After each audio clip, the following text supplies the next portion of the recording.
What a huge week of wrestling. We had a bunch of AEW stuff, and I didn't get a chance to watch it because it's not, or at least wasn't last time I checked, but Smackdown apparently was really great this week. Yeah, it wasn't bad. I just finished it about an hour ago. Mm. Yeah, Brock Lesnar is bringing a new level of energy that he doesn't normally have. So maybe he's got the Randy Orton vibe going, and he's just really excited for the direction that they're working. But I mean, he cut his own promo because he has no Paul Heyman. Uh, so it was different, but he definitely has a bit more bounce to him. So that was great. And then you didn't watch it. I don't think it's going to spoil anything because if you've opened Google or Cage Side, Yeah. the Demon closed the show. Mm. And I don't know if you recall the Demon's record, but the Demon has never lost. Yeah. Um, so the fact that the Demon is going into Extreme Rules, um, I'm, I was convinced that Roman wasn't going to drop the belt forever. Um, but I don't, unless they're just in full blown, screw over Finn Balor mode. I don't think you ruin the Demon by having him eat a loss here. Um, I very much would like to see if we're just trying to sell Roman and Brock, get the belt out of there because you're not going to pay Brock what you're paying him and have him lose. Nobody wants to see the belt go back on Brock. Yeah. And I think it does a disservice to everything Roman has done to just have to drop the belt to Brock. I like the idea of put the belt on Balor, let him run a couple of matches. I mean, yeah, in fairness, he never really lost the belt, so I Yeah. like him as even if it's just as a placeholder to get Roman through a feud with Brock for a couple of weeks, maybe a month, so that you can sell Survivor Series as the Roman Brock showdown. Not that we haven't seen it a dozen times, but I like the idea of using the Demon, get the belt off Roman for a bit. He can come back, take it back. What's December? TLC? Did they move? It's Mostly, TLC or to December. Yeah. yeah, because We it's still K haven't. Jewelers have always sponsored it or something like that. Yeah. Like, I mean, maybe because we've still got October to go for Survivor Series, so maybe you just throw Brock and Roman in the cage for Hell in a Cell. Go ahead and get that out of the way, and then you can shift gears and do whatever you want to do with Brock. I would prefer to see Brock Roman non-title shift Brock over to Raw as quickly as possible because the match I actually want is Brock and Bobby Lashley. Like that would be just an epic showdown. I think Brock would be into it. Bobby Lashley has been into it for a decade and has never gotten it. So I very much think that's the direction this needs to go. I like the idea of putting the belt on the Demon. So hopefully yeah. that's where we go with this. Yeah, it sounds like there could be exciting things kind of heading WWE's way, and it should be. And I mean, if you look at the rankings too of the PWI, like Bobby Lashley, it made his way up there. Like he's pretty up there on that list. Roman number 2, we got Kenny Omega number 1. And I think if maybe it was part of his heel character, but Kenny Omega has had more clean finishes, I would say, than Roman has. And I think if Roman had a little bit more clean finishes, a little less involvement from the Usos, just a little bit. I mean, really, only Kenny Omega has a little less screw finishes, but like Roman's been doing some great work, and I really do think it was probably a tough decision to choose between those two. Really, I wholeheartedly think it was a coin flip. yeah. Because I mean, a ton can be said about the matches Omega's put on. Working for multiple promotions, carrying a belt for this long, that sort of thing. Roman legitimately carried a company through through the pandemic. Um, I mean, he, for the most part, like it was Roman, it was Bobby Lashley, and it was Bianca Belair that basically carried that company through layoffs, a pandemic, uh, you know, basically 18 months of shows and pay per views with nobody there. Um, I personally think that I would have gone Roman number one just for the value he brought to professional wrestling and sports entertainment, whatever, Mhm. simultaneously. Even with the screw finishes in most of his matches, because that's not on him. Um, I would have gone Roman number one as much as I love Kenny Omega, just for I mean he really did he carried that company for a year or better. Well, let's move a little backwards in terms of matches. Let's talk about you watched Rampage, right? So I did. we had Pac versus Andrade. Um, I really liked this match, and I also liked, we had a little bit of a screw finish at the end with a distraction with a taser, allowing Chavo Guerrero to get in there and hit Pac with an iPad to allow Andrade to get that win. But afterwards, it seemed like Andrade was informed of what happened, and he took out Chavo and then fed him to the Death Triangle. So, it is a little bit of a screwy finish, but I do feel like, hey, it's at least going to lead to a second match. And I don't really know what this means for Andrade. I'm wondering if it's because this big surprise they talked about, Chavo is really just maybe a placeholder for Yeah, a style and profile and new manager. Slick Rick, So, yeah. who was Um, referenced about 20 minutes later on that same show. yeah. And, AEW is not, they're just like, they go ahead and like, they know it's going to get spoiled. So they kind of like just drop as many hints as possible. So they think, that it's happening. Um, which, on one hand, I kind of like, I kind of appreciate. But we also got some main event action from Mr. Brian Pillman Jr. Taking on Max Caster of the Acclaimed, and it's just I don't know, man. I think I know you've been calling for it for like, I don't know, a couple of months at this point, but Yeah. we're finally getting some Brian Pillman. And yes, we were in his hometown, but at least it wasn't a WWE you're going to lose in your hometown on your birthday as well. Um, so I don't know. I think he was some great on the mic this week on Dynamite and on Rampage, and I think he really showed what he had to offer and walked away Yeah. with that win. I think it was give him the singles match in his hometown. I think it's teeing up so that the Varsity Blondes can take on the Acclaimed. I'm still kind of shocked that Max Caster's back already. Um, Yeah. was a touch tone deaf there, but I think it's so that the Varsity Blondes can next week on Rampage maybe pick up a win there, get a couple of wins going, build a streak, and then I see them getting a tag title shot before too much longer. Maybe not Full Gear. That would be awfully quick. And I think we're still on the road to a pay per view shot for Jurassic Express. But I could see, Revolution right after the calendar flips, Varsity Blondes being in a position to challenge for those belts. Unless Mm-hmm. CM Punk gets his way and they pair him up with Brian Danielson as a tag team, because there's no way they don't win those belts like immediately.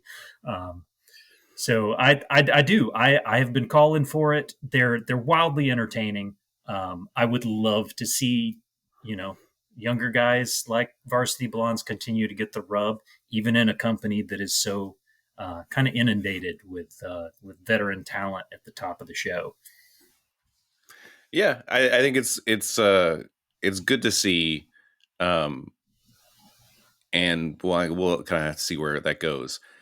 Back on Dynamite, and then we know we got some new people to talk about, but we'll talk about that in the context of All Out and how that happened afterwards. But on Dynamite, we had uh, Minoru Suzuki challenge John Moxley after his match at All Out against Satoshi Kojima.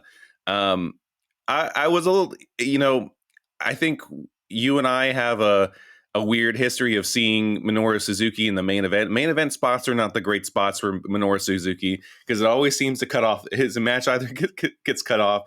Death Before Dishonor against Cody, like it just suddenly ended because they hit their pay-per-view time limit. Same thing here. Well, I think this is a little different because he got injured, so I think they also kind of ended the match a little early. But I hope this not. I don't. This is not actually not the last we're going to see. Apparently, he's going to reunite with Suzuki-gun member Lance Archer this coming Wednesday to, I guess, probably take on Mox again. I'm not entirely sure, but I like seeing Murder Grandpa, so I like having him around. I think what I would have preferred, because it was Mox in Cincinnati, I think I would have preferred that this match got bumped back, 2 weeks, do it at Arthur Ashe, so that Suzuki, you didn't know going into it, was going to lose. I really like that they keep bringing in all these New Japan and Japanese legends for Mox to wrestle. Mm-hmm. Because even though he tends to win all these matches on AEW shows, you never know for sure. And I think I would have liked it being in Cincinnati. There's no way John Moxley takes a loss. So I really would have liked it to be anywhere else. I mean, you could have given me Mox and Lance Archer again, because they would have thrown down, and it's okay for Lance Archer to take losses. I'm used to it at this point, even though dude should be at the top of a card, or at the very least, like getting more opportunities at Miro, or find him a tag partner, do something. Yeah. But I think that was the only downside of this match, was that it being in Cincinnati, you knew the outcome already, because they were not going to have John Moxley lose in Cincinnati. I think this is we're ultimately possibly at full gear going for a Hiroshi Tanahashi versus John Moxley match. I think to get there, we do have to get which is going to be a great match because I've already seen it, Tanahashi versus Lance Archer, because Tanahashi promised that to Archer. He promised him a rematch on Dynamite at some point. So I think we'll get that, but maybe this match with Suzuki, maybe Tanahashi shows up, or even if it's in like a video message, possibly we get him showing up, and it could be cool. So I think maybe they're even gunning for a different type of match at Arthur Ashe Stadium in Queens. So I think we'll see that coming up. What else? Did anything else pop out to you on Dynamite besides, again, the new people that showed up? Yeah, I always like Chris Statlander getting TV time, so her coming down to save Ruby Soho and Riho, I liked that. Trying to think what else was on that show. Like you said at the top, it was a very wrestling heavy week, and with all the trouble I ran into with the Bleacher Report app, I didn't end up finishing All Out until it was probably Tuesday afternoon before I got through that. So at that point, you finish that, Raw's waiting on you on Hulu. Like it never ended this week, it felt like. So Dynamite's a bit of a blur. I think it felt a little promo heavy.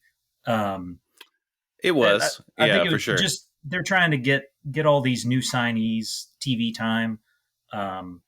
Nothing that we got on Dynamite trumped the recorded video promo from Adam Cole during Rampage.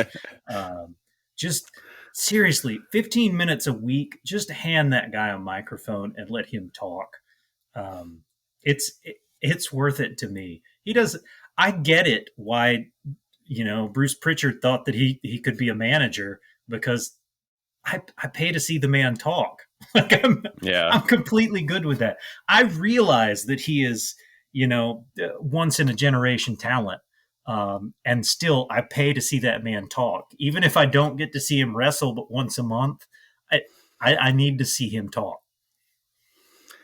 And this is going to be, you know, whatever. He's a handsome man. Those blue eyes, like that, brings some kind of intensity to his promos that I think some other wrestlers don't have. I don't know, something about the way he uses his facial expressions and everything. It's just like he's fully in there. He's fully committed.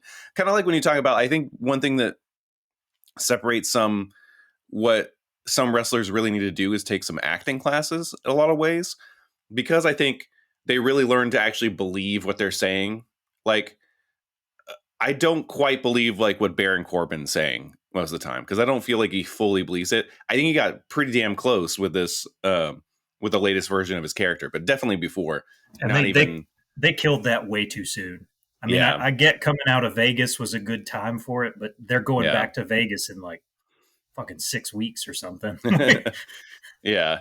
But like, to believe what you're actually saying, I think that really separates someone in there, and um, I think Cole is definitely one of those people that believe what he's saying. He can sell anything on that mic because he believes it. Stone Cold believed it. Like, Shawn Michaels believed it. Like, there's these guys in the wrestling, all the ones that we love, that really believed what they were saying, really sunk into that character. Ric Flair, probably number one on that list, really, of believing what he's saying. So, yeah. So Dynamite was good. We had a good I had a good time. But let's jump to All Out. Let's jump to how we were so off in that Lucha Brothers versus Young Bucks prediction. We were Well, like, they're not going to drop. They're going to drop both titles on the same night, like some point in the future, but not this weekend. while we're before we completely trail off Dynamite, I remembered the opening match, the Malachi Black Dustin Rhodes. Ah, Um, yeah, that's the best Dustin has looked in a decade. The destroyer off the top rope was top notch. I mean, that match for me did so much more than Malachi Black coming out here and spin kicking every member of the Anderson family like 100 times. I don't need to see any other Nightmare Family member.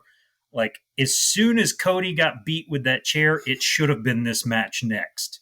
The rest of it was just filler garbage that we didn't need. And this match solidified how good Cody coming back at Arthur Ashe should be. Um, yeah. so I very impressed with what the 50-plus-year-old natural still brings to the table. And I actually watched. Someone posted it, and I actually watched the Dustin Rhodes versus Cody Rhodes match, from Double or Nothing, the first Double or Nothing. And I mean, honestly, if it wasn't for him, it's hard for me to disconnect the fact that he got busted open, and it got busted open real bad, and so that's hard for me to watch in that match. But that's also probably an excellent match to kind of show that he is really a top notch talent. That, I mean, he has been used in WWE pretty well for at least a couple decades, like in the 90s and stuff like that, even though it's like the stuff is very dated and very maybe cringy now, like his character work with Goldust. But at the time, it worked. It was how people felt, and all that. So, um, but yeah, like, he's been kind of a top notch talent. The fact that he basically does a magic killer, but without the other person, is kind of crazy to me. Yeah. No, So he's something special. And I don't think I ever truly appreciated just how good he was. I think in fairness, for 10, 15 years of his career, it was the gold suit and the long blonde wig, and it just completely it overshadowed how good he is. yeah, So I think now, the minimal face paint is a great call, because it goes back to his career. But I that match from Dynamite, to me, I don't think I've ever seen him better, and that's a a marvelous thing to be able to say about somebody in his 50s still doing this. Yeah. Well, now we're on to All Out. So, as I mentioned before, I'm really glad we didn't put money down on the Lucha Brothers losing that match. Uh, it was an incredible match. It obviously the amount of blood again makes me uncomfortable. Maybe I'm not a real wrestling fan, that I don't love blood everywhere. But those two teams, I always worry, they're the teams that I always worry about watching live, because I'm like, one of these days, maybe between Darby and Ray Phoenix, I'm like, I really don't want to watch one of these guys die live on TV at one point. So, but they're crazy enough to do it. So, I mean, the real moment of that match for me, like I'm with you. I don't do as well with the blood as most wrestling fans. That's why the death match scene does absolutely nothing for me. The moment of this match, truthfully, was when Penta got down and had to hug his kids and like assure them that he was okay, and like they had to be like the whole family had to be taken out of there because his children were covered in blood at that point. I was like, I'm not watching him get hit. It's all the aftermath. The blood on his kids' shirts, like while he hugged them and assured them that he was okay.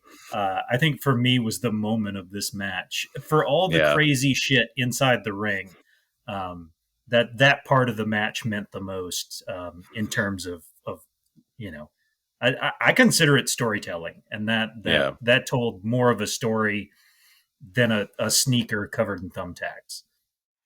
Yeah, and you did have the little bit of a benefit, because I texted you ahead of time to let you know everyone was okay. Yeah, and then Ray Phoenix jumping off the top of that cage, it's like, and you was like, it was like, that's extra tall. Like, why does it have to be that tall? But I think that's actually the size cage they have, because I think it's the same one that Cody did a moonsault off of.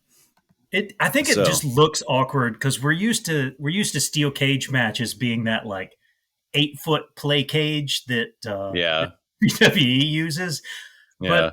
But AEW, basically it's the sides of Hell in a Cell without the roof. It's really, if you're in the building with it live, it's really intimidating how tall that cage is. Yeah. So Eddie Kingston versus Miro.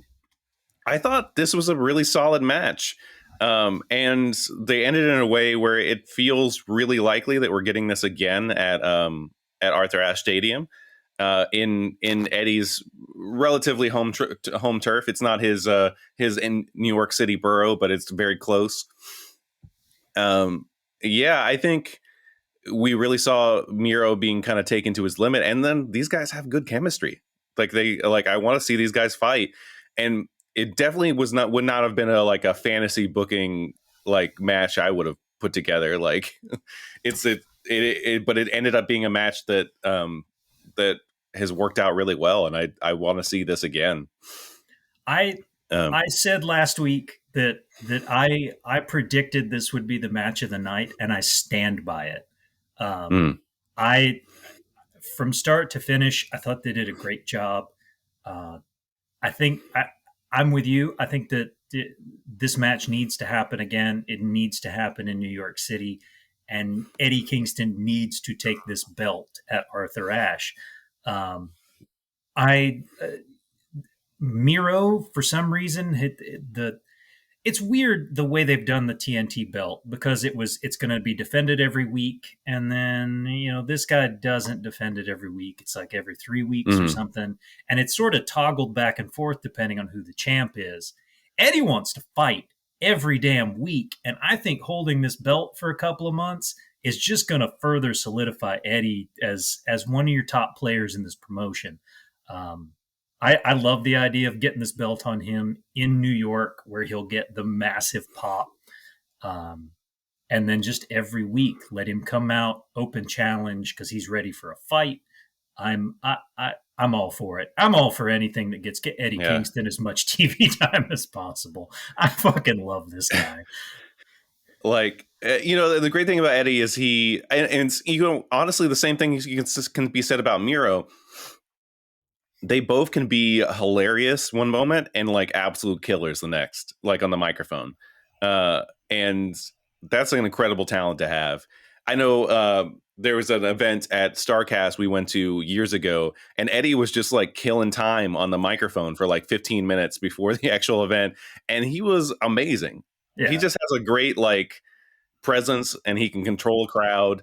Um, Almost as well as his former wrestling without the E stablemate Trevor Lee, now known as Cameron Grimes, where we saw that one AEW show where Eddie Kingston kills people, not crowds.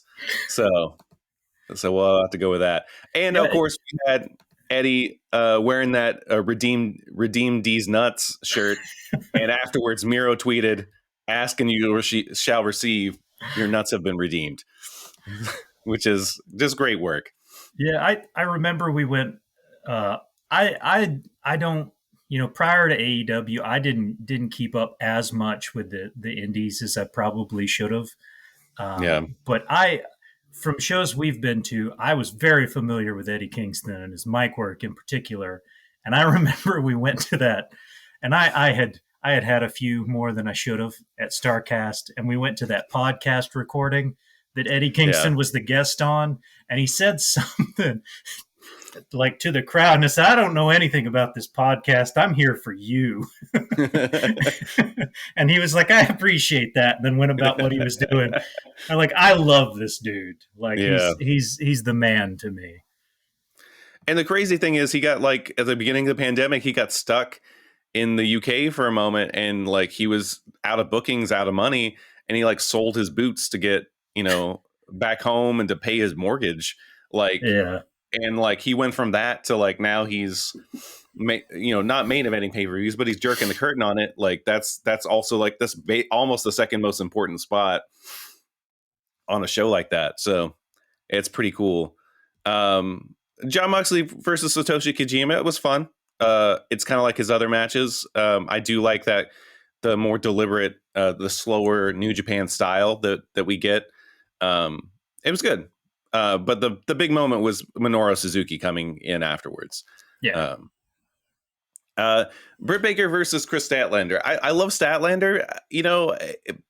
She's in a tough position because she's against a heel that everybody loves, and it's definitely not anywhere close to the right time of taking that belt off of her.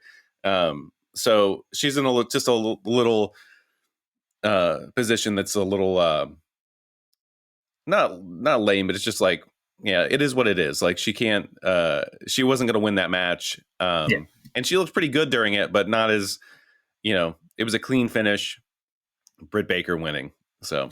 She's in this really really weird spot too, where she's arguably probably one of the strongest people in the company Yeah. physically, and she gets into these matches on Dynamite, or like that six lady match on Rampage, where she can get in there and just throw people around because it's fun to watch in that context. But then she has to tame it down when she gets into these singles pay-per-view matches that she has to lose, so that she doesn't make the other person look, less than. Yeah. So it really has got to be weird for her to, on Friday night, she can go out there and just throw people across the ring like it's nothing. And then on a Sunday, she has to get in the ring and like take a beating from somebody, arguably like 30% smaller than her, and Yeah. she's got to do what she can to make them look good. It's got to be weird to go into some of these matches. On that same thought though, I would love to see a Chris Statlander, and maybe it's already happened, I just forgotten about it, but versus Nyla Rose match, because Chris Statlander could straight up jackhammer Nyla Rose. She could hold her up there for like 20 seconds. Like, I've seen her hold up indie wrestler Chris Dickinson. He does some work for New Japan now as well. And I mean, that guy is probably like, he's not super tall. He's probably like 5'9", 5'10", but the guy is like dense muscle. Like Yeah. he is pretty dense, and she held him up at a GC. The first time I ever saw her wrestle, she held him up for a jackhammer, which is just nuts. But I'd love to see that match. Chris Jericho versus MJF. We had a little bit of a screwy finish where Aubrey Edwards did call for did count to 3, but Jericho had put his leg on the ropes. You know, at the time I was saying this makes Aubrey look a little bad, but then I mean, refs always look kind of bad in a way. I don't know. Well, it didn't help that even in the replay, Jericho was like way behind getting the foot up there. Yeah, because that 3 was legit. Yeah. So his timing was off. I thought this was, I mean, it was horse shit. This didn't need to happen. If you're gonna have Jericho get the win, just let him get the win. We don't need all of this shenanigans. Like, I mean, honestly, let this feud fucking end. Because how many times do we need? This is becoming Brock and Roman at this point. Like, yeah, let's move past this. But yeah, I don't know. I was less worried about how it made the refs look and more just it didn't need to happen like this. Honestly, this match probably should have been like a cage match or something where it couldn't have got this kind of ending. Yeah. But I don't know. Maybe they'll. I guess we just did blood and guts with these two in a cage. So, but I don't know. They need to figure out a way to like blow this feud off and move on. But with Jericho going back on tour, he probably won't be around as much anyway. So hopefully that'll be how we get the ball rolling on something else for MJF. Yeah.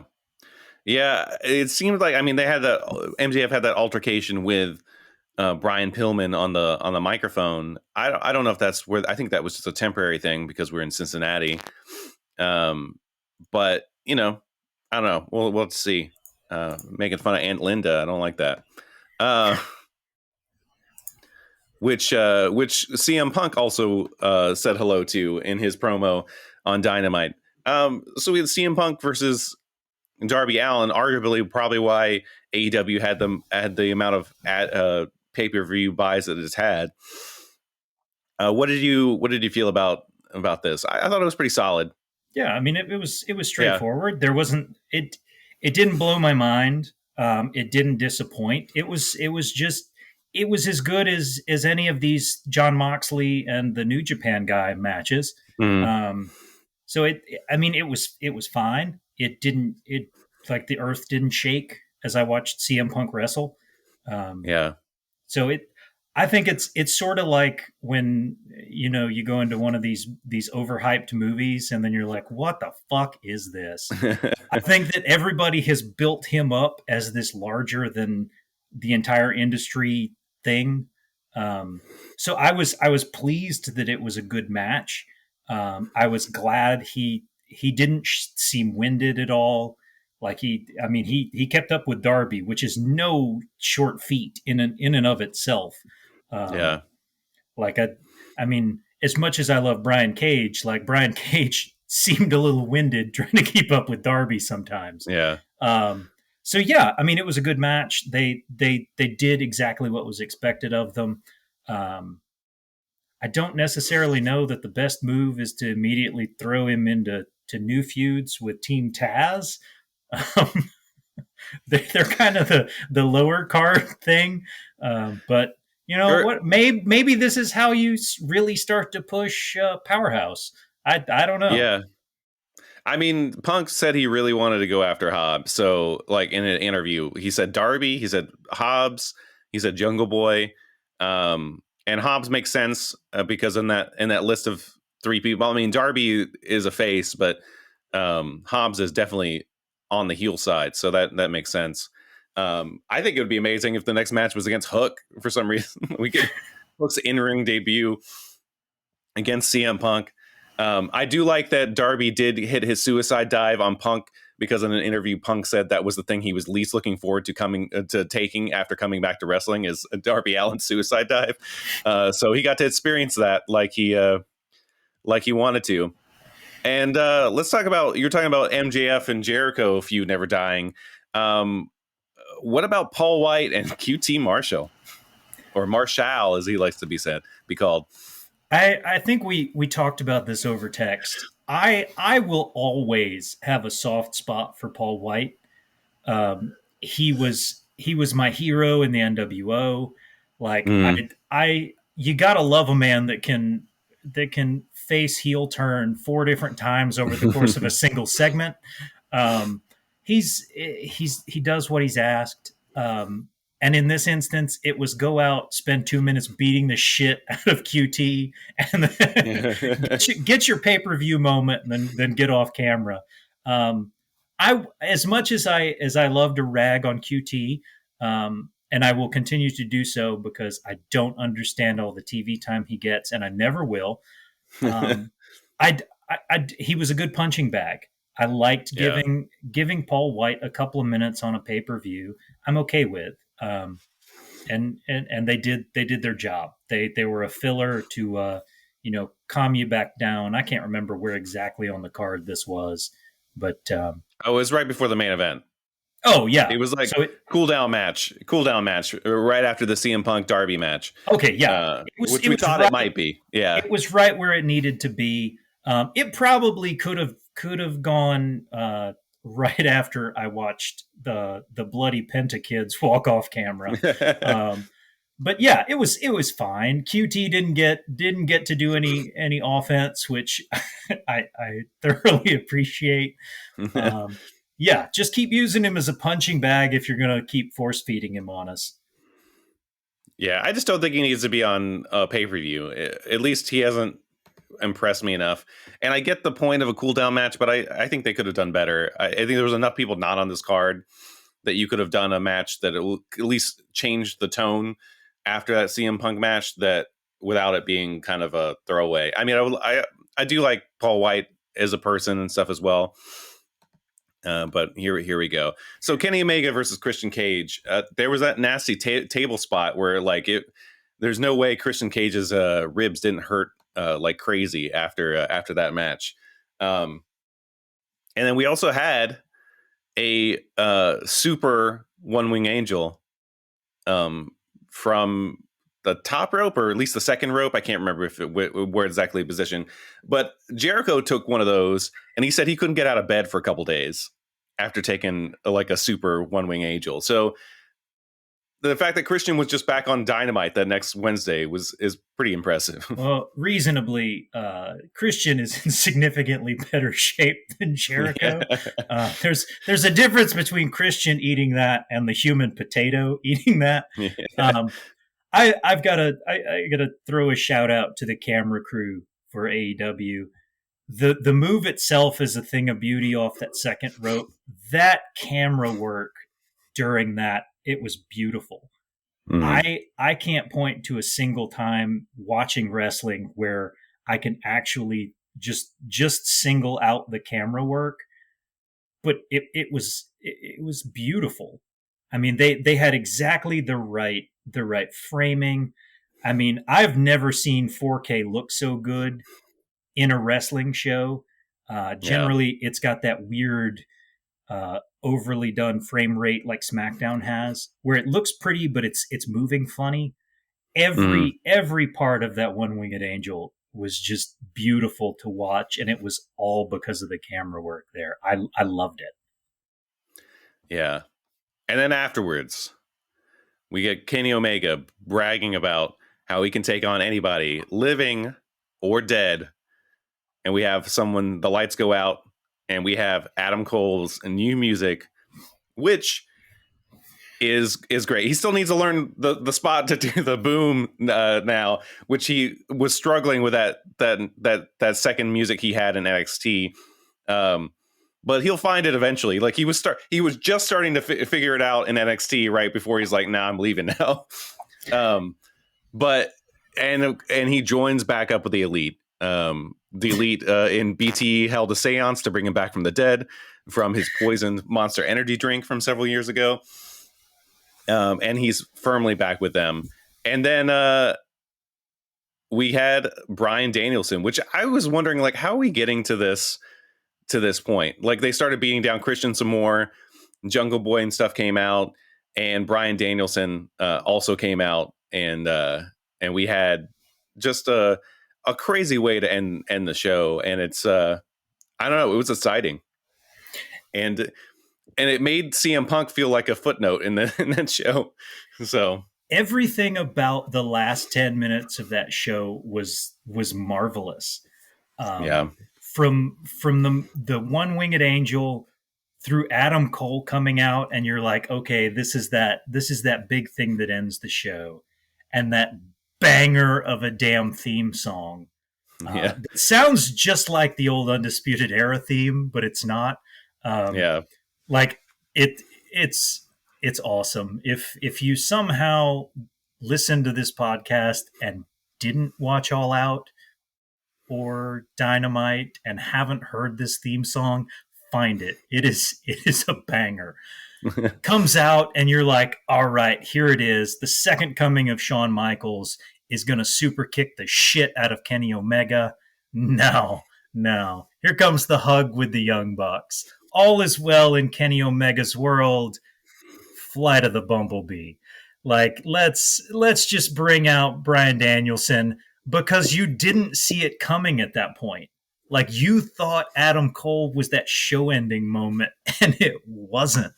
They couldn't have done this any better. And I, aside from Bryan Danielson weirdly getting to skirt the whole ranking system and just jump into challenging Kenny Omega, um, it's they did it perfectly. I'm beyond thrilled. I can't wait to see how Kevin Steen gets gets his entrance, because yeah. this was perfectly done, and I don't know how they top it.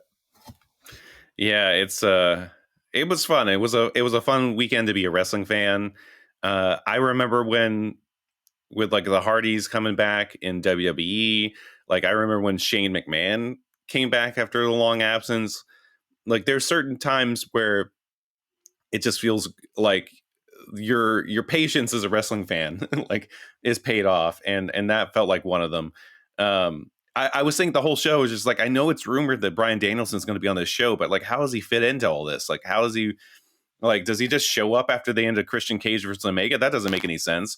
But by putting Adam Cole in there, by Adam Cole's contract just happened to be expiring, and then being able to get him in there, like, it just made everything make sense. Which, in a way, I don't think it would have necessarily made sense otherwise. Yeah. It would have been another like CM Punk coming in and just like, oh, like I'm here, I want to challenge a guy, which, that was still a cool entrance that CM Punk made, but I think there's a little bit more purpose here, and then they were able to write in a storyline that made sense for him to show up. And I mean, I think you can skirt the whole rankings thing in this instance, being like, Bryan Danielson's a huge get, and then in his contract he wrote in a title shot or something like that, like, Yeah. to get him to sign the dotted line. I've thought about it, since I actually finished the show on Tuesday. If Adam Cole's contract wasn't such that they could basically get him 3 days after his last NXT appearance, is this the spot where you get Bryan Danielson? Because I honestly, I watched the Darby CM Punk match, and when it ended, I was convinced that was where he would emerge, and they were going to dream book right out of the gate the Daniel Bryan CM Punk match. I don't know why that's where my brain went, but I can't help but think that if they couldn't have done that cool Adam Cole into Bryan Danielson moment, I still think that it might have been. I was convinced it was going to be at the end of that CM Punk match was where he was coming out. Yeah. Yeah, that probably makes the most sense, other than the main, if not for the main event, if that didn't make sense to put him. But we've got when do we have Extreme Rules coming up?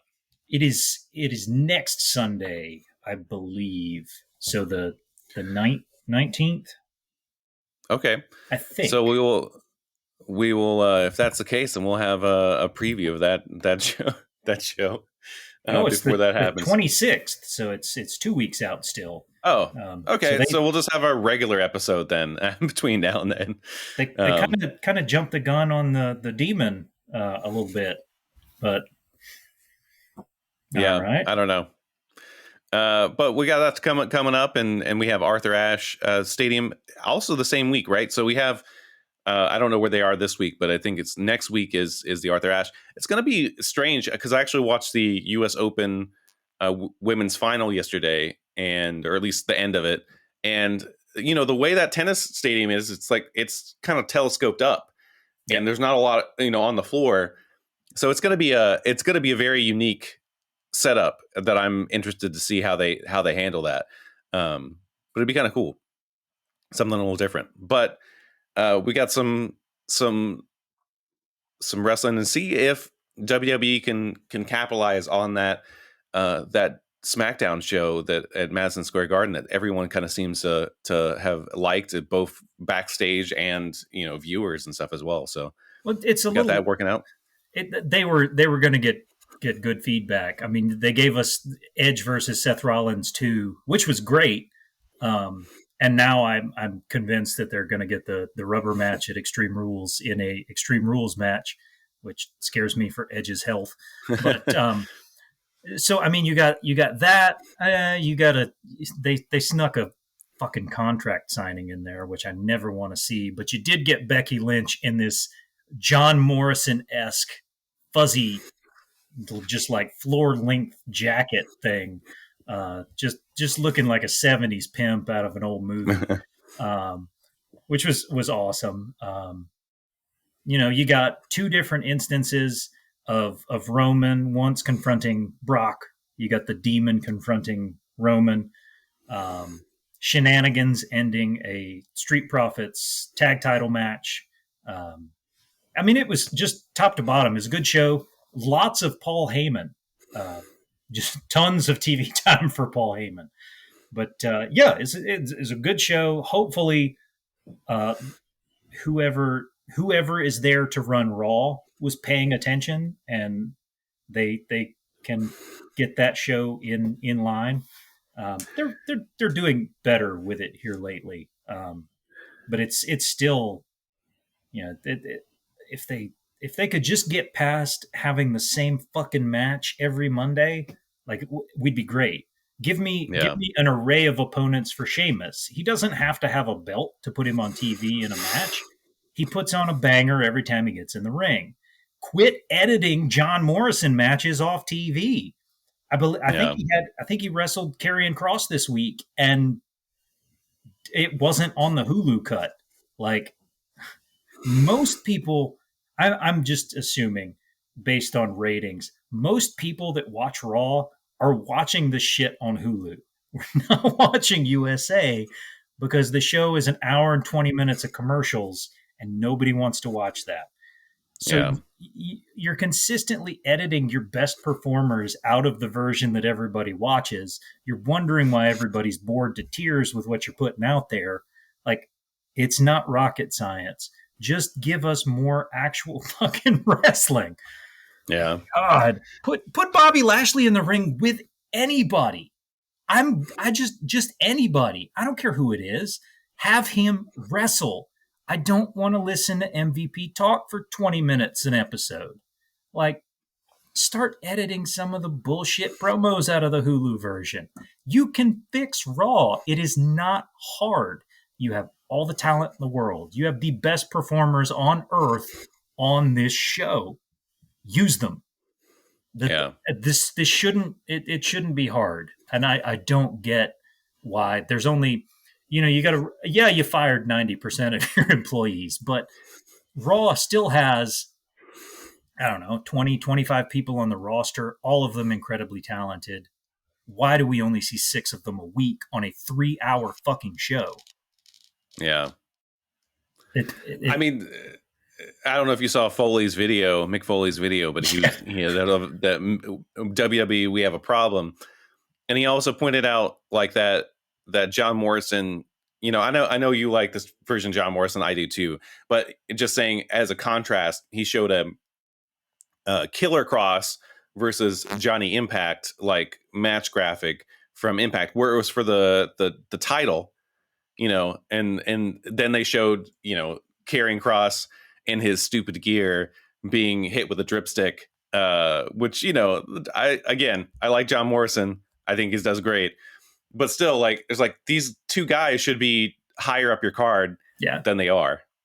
Um, One of these two so guys should be holding one of your mid card belts at the very yeah, least. Or yeah, As Miz says, John Morrison should be the WWE champion. Like, yeah, he's that damn good. It really is. I don't understand.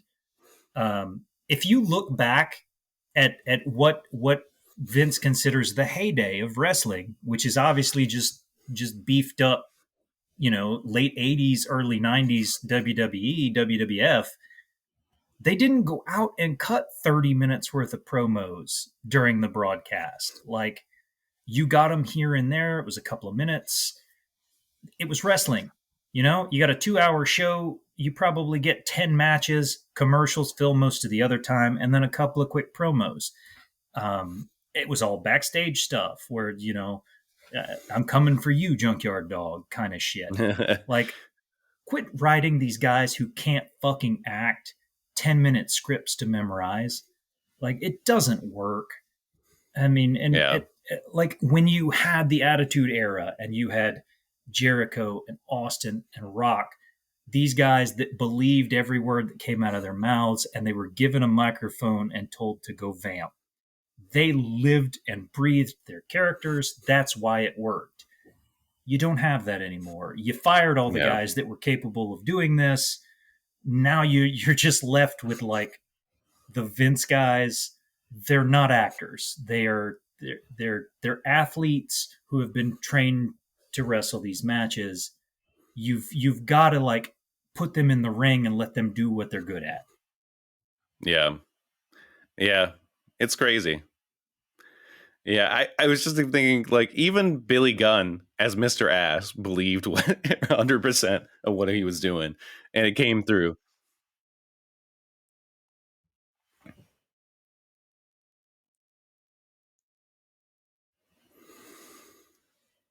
And we lost Matt, so I'm gonna, I think, call this one what it is and end this show. So thanks for joining us, and we'll catch you soon.